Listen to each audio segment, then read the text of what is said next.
It's become almost an annual expedition, but Irish actress and world-famous film star Maureen O'Hara simply will not miss the Irish Coffee Festival in Foynes.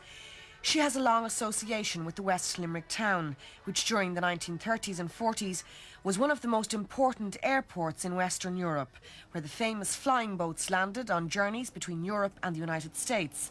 Her husband, Captain Charlie Blair, was one of those pilots. He used to fly the seaplanes in here to Foynes, and as it happened, he flew the last commercial seaplane out of Foynes and closed Foynes as a seaplane base when people went to land planes.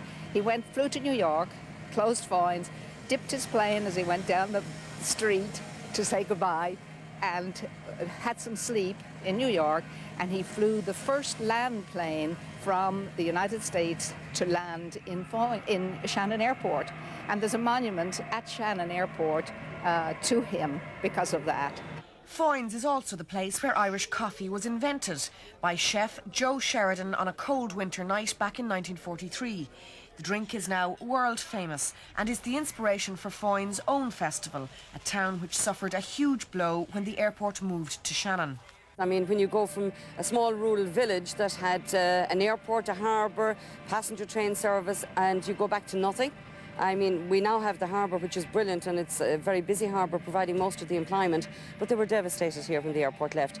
From having days of watching the likes of Bob Hope and Yehudi Menman walking the street, to all that was gone. I come back here because it's to help and honour the Foynes Aviation Museum, and because the lady that is really the force back of it, Margaret O'Shaughnessy, is an old devil that pesters you to death. And if you said no to Margaret, don't go sleep at night. Maureen is the link, I suppose, in that she's here every year with us, and she turned down a major event in Los Angeles tonight to be with us. It's nice that the festival tonight coincides with her 76th birthday, and she's always great to come and do whatever we ask of her. The festival attracts the skills of Irish coffee makers from all over the world, with all their own secrets about how to make the perfect Irish coffee. Best Irish coffee is made of fresh coffee, good sugar, good whiskey, and fresh cream. Do you have any particular secret the way you put the ingredients together?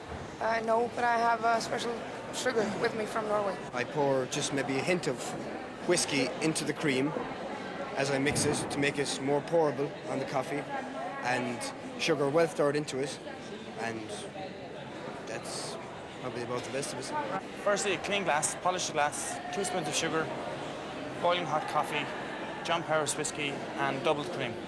What's the most dangerous part, do you think? Is it putting in the cream? I'd say the landing on to land the cream in the coffee. That's a very dangerous one. It's like coming in to land if there's a bad gale and you're not coming in against the wind, making the perfect landing. You know, it's the same thing when you take off from that bowl with the cream. If you don't land properly, you're in trouble.